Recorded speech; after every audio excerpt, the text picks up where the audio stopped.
Alright guys, Bode plots, which are transfer functions, plots of transfer functions off of filters. We've got here a simple filter which I'm just going to use for a demonstration in this video. I already found out its transfer function for Zn, which is just Vn over In, which is this equation which simplifies eventually into this transfer function here. Now you always want to simplify your transfer function to 1 plus s over whatever, or your quadratics into 1 plus s times whatever plus s over your number squared. Alright? So we're going to analyze this circuit, because right now we've got a quadratic 0, we've got a magnitude of 6, we've got a pole at origin, and we've got a simple pole. And I'm going to go into the details about how zeros and poles are organized on transfer function, as well as how to properly analyze them.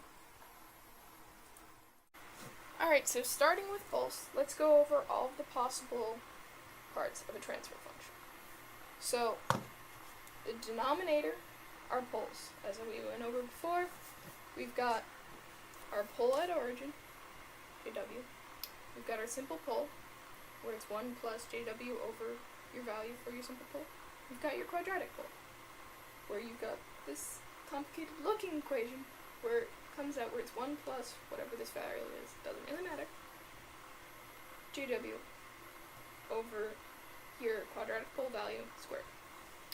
So this is how you graph them on your logarithmic scale, where you've got magnitude, decibels, versus frequency in factors of 10.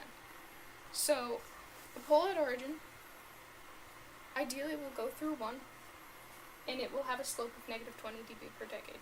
See how it starts and keeps going with that negative 20 dB per decade slope. This is what differs it from a simple pole, which not only starts at whatever point it was, C, D1, it does not start at 1, it only starts here, it's 0, it has a slope of 0 before then, and then it has a negative 20 dB first. So this is a very important distinction, because you add your slopes when they overlap. You do not want to accidentally have an incorrect slope at any point, because it will mess up your graph. Now, a quadratic pole is similar to a simple pole, except it's got a slope of negative 40 dB per decade due to the square. Now, zeros work in a similar fashion, except with positives. Now, just in case you don't understand, I'm just going to draw that out. Alright, zeros are the numerator in your transfer function. So in your numerator, you also have your magnitude, which is k. And k is just used to scale where your graph it is along your graph.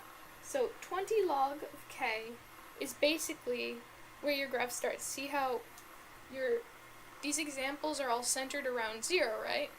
Well, your magnitude shifts them upwards or downwards. Simple enough. So, just like with poles, you've got your 0 at origin, which would be up in the numerator here, and that has a positive 20 dB per decade slope, which starts from the origin, should generally go through 1 if there is no scaling. Simple 0 also has a positive 20 dB slope, but only starts at C1, as shown here. And a quadratic 0 only starts at the point that you find when you simplify this longer equation, and it has a positive 40 dB slope. So now I'm going to return to the transfer function that we found for the filter we just went over. Alright, so the equation we found was 6 times 1 plus s plus s over square root of 2 squared, divided by s times 1 plus s. So this transfer function can be simplified out into a magnitude of 20 log of 6, which is 15.6 about, with a pole at the origin, a simple pole at 1, and a quadratic 0 at the square root of 2. Now we combine these to get our actual plot of the magnitude versus the frequency. Alright, so this is terribly drawn. I apologize. I'll have a printed out copy for you in just a sec. But basically, what we start with, since at 1, we know it will be at 15.6.